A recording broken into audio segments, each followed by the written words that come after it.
मुख रसाए बसा छ अरे साथीलाई कस्तो भछ भनिदिनुस् त बासा छ यार एकदम मिठो न्याला जस्तो छ हैन त तपाईहरु पनि बनाउन चाहनुहुन्छ भने मेरो भिडियो अन्तिमसम्म हेर्नु होला र अहिले खाँदै छु साथीहरु यो सलाहहरु अनि हाम्रो बाजे यता हुनुहुन्छ हाम्रो यता बेनाजी कुकमेन हुनुहुन्छ हाम्रो यहाँ खुर्सानी पिसाइ छ हाम्रो आधुनिक छ नि त हाम्रो अर्ग्यानिक छ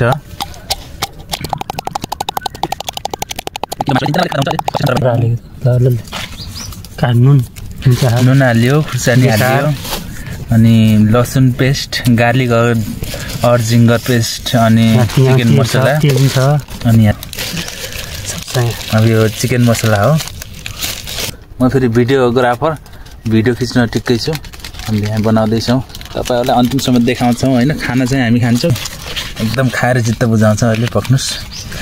गरम मसला अनि के गयो त्यहाँ सब गयो गरम मसला अरु धनिया पाउडर केसर हल्दी चिकन मसला पनि गयो गार्लिक जिंगर अलिकति पेस्ट अनि तोरीको तेल हल्का यो सेकुवाको एकदम आइटम हो सरसोको तेल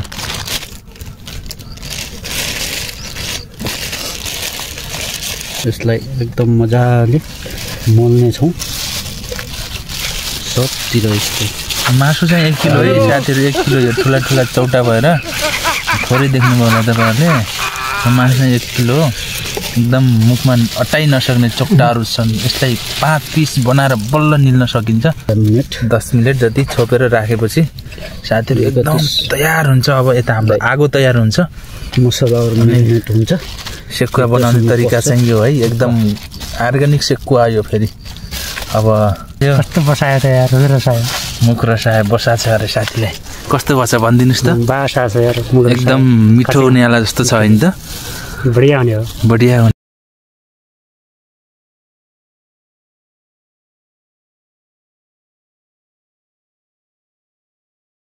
साथीहरु हाम्रो फाइनल्ली बाँकी सकेको अवस्था छ हाम्रो सुरु गरौँ है साथीहरु ल चेस सानो सम्झना हो के पछि सँग हेर्न पाइन्छ फेसबुकमा हालेपछि खोजी अनि हेर्न पाइयो हामी यस्तो गर्थ्यौं जिन्दगीमा भनेर याद आउँछ यादहरू बटुल्नलाई हो कि विशेष गरी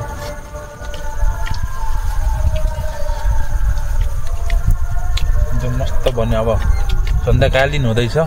शीतल हुँदैछ 2-4 वटा फोटो खिच्छौं त्यसपछि हामी आफ्नो गन्तव्यतिर जान्छौं घरतिर